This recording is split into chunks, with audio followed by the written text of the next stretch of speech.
umaga, ang Chinese Embassy, dalawa lang ang ipinost nila. Una, yung issue tungkol sa ginagawa nilang illegal activities sa Baho de Masinloc. At ang pangalawa, yung pag-counter ng statement of support ko kay Secretary Gilbert Chodoro. At ang sabi nila, nagkataon lang daw talaga kami na dalawa ni Secretary Gilbert na nagpapakalat ng mga maling informasyon. And the weird part of that is the Chinese embassy, dahil nakafollow ako sa kanila, dahil nakafollow din naman sila sa akin, na-realize ko, kahapon, when we celebrated our 128th independence, hindi tayo binati ng Chinese embassy. No? And yet, ang sinimulan nila ang araw nila na ito sa pagbatikos sa aking paninindigan ng suporta kay Secretary Gilbert Chodoro, at ang pangalawa ay ang tungkol sa issue ng Baho de Masinloc.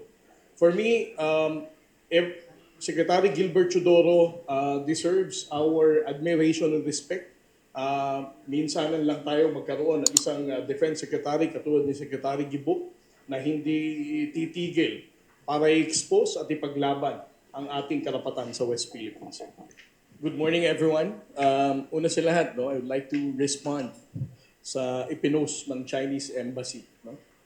This is the first time that they responded dun sa press conference na ginawa ng National Task Force for the West Philippine Sea last Wednesday. Although meron ng statement ang Ministry of Foreign Affairs and the Global Times na sinabing ang ginagawa daw ng China sa Baho de Masinloc ay kanilang karapatan dahil accordingly, that particular maritime feature falls within their indisputable sovereignty at mayroon silang karapatan dito na mag-conduct ng scientific research. The Chinese Embassy this morning, a few minutes ago, also parroted the statement of the Ministry of Foreign Affairs. No? Ang sabi ng Chinese Embassy, Wangyan daw, which is the term that they call Baho de Masinloc, they are claiming that China has inherent territory and that they have indisputable sovereignty over these waters. And that includes scientific research. So for the Chinese government, what they are doing in Baho de Masinloc right now is a legitimate marine scientific research. Now, to give you an update, since the last time that we did the press conference last Wednesday, ang platform, ang movable floating platform na ipinakita namin noong nakaraang Miyerkules ay nananatiling nasa loob pa rin ng Baho de Masinloc. Nandito pa din ang karagdagang mga buya at ang mga antena na pinag-i-install nila sa Baho de Masinloc. On the part of the government, of course, we are still conducting continuous maritime domain awareness flight, monitoring, and also challenging the presence of these two Chinese research vessels na nasa loob din ng Baho de Masinloc. And of course, the Philippine Coast Guard Commandant Admiral Ronnie Hilgavan has also deployed Coast Guard vessels to continuously carry out our sovereignty patrols para i-challenge din ang mga barko ng China na nandito.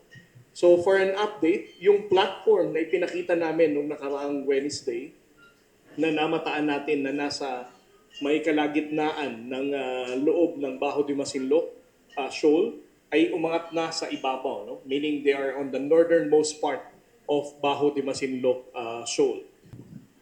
Dagdagan ko lang yung sagot na how we can deter China in pushing for its illegal plan, no? Kung magre-reclaim man sila. On the part of the National Task Force for the West Philippine Sea, naniniwala tayo na ang transparency effort ng ating pamahalaan ay isang napakahalagang hakbang, no? To deter China from realizing kung ano man ang plano nila sa Baho de Masinloc. For two good reasons. Una sa lahat, alam natin na tayo ang ASEAN host country ngayon. So, you can just imagine na ang COC ay pinag-uusapan. So, if we're going to tell our ASEAN neighbors na ang China ay nagba-violate ng 2002 DOC, that they are not sincere dialogue partner dahil ginagawa pa rin nila ito sa gitna ng pag-usap tungkol sa COC, we are hoping that this kind of reputational damage will make China think twice para gumawa ng mga maling gawain na ganito. Secondly, we also intend to make the international community aware of what's happening in Bajo de Masinloc.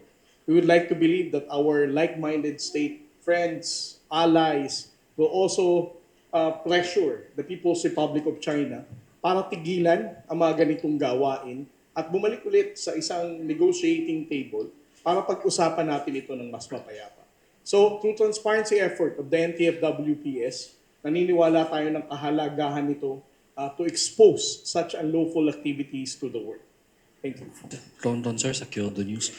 Sir, clarify ko lang, sir. So, ang latest status, sir, yung Square platform na yon nasa loob pa rin ng show as of Yes. today. As of what time, sir, yung Based info ninyo? on, yes, as of yesterday, the movable floating platform remains to be inside the shoal, and its current location, umakyat lang siya sa northernmost part ng shoal. But within the show pa rin, Yes, sir? within and inside the shoal. Yung nabakante niyang spacer from May 31 image, may nakita ba kayo dong nakaiwan na stilts or concrete foundation kaya under that part? Based on our daily MDA flight, since we are monitoring the Square platform, there are no concrete foundation. As what I discussed during the press conference last week, it is only being placed stationary using the 4 metal stilts on the 4 corners of the platform. So yung 4 metal seals na yun, sir, nadala yun ngayon dun sa northern part? Yes, yun ang ginagamit nila para magkaroon lang. Kasi kapag nag-low tide, kailangan nilang tumayo. No? So yun yung ibinababa nila every time that they're going to move the platform from one point to another.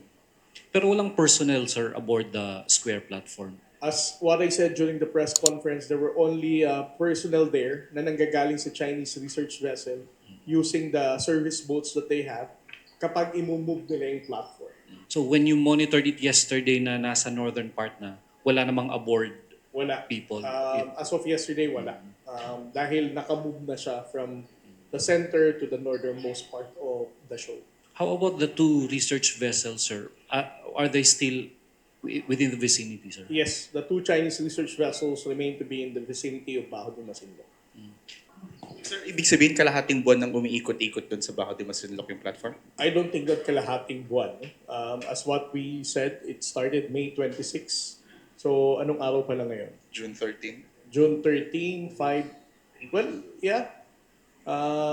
Yung platform, but I don't think na umiikot-ikot na siya ng, dahil gumalaw lang siya noong May 30, nung pumunta siya from the opening entrance hanggang pumunta sa gitna. So, roughly 2 weeks na nasa loob siya ng show.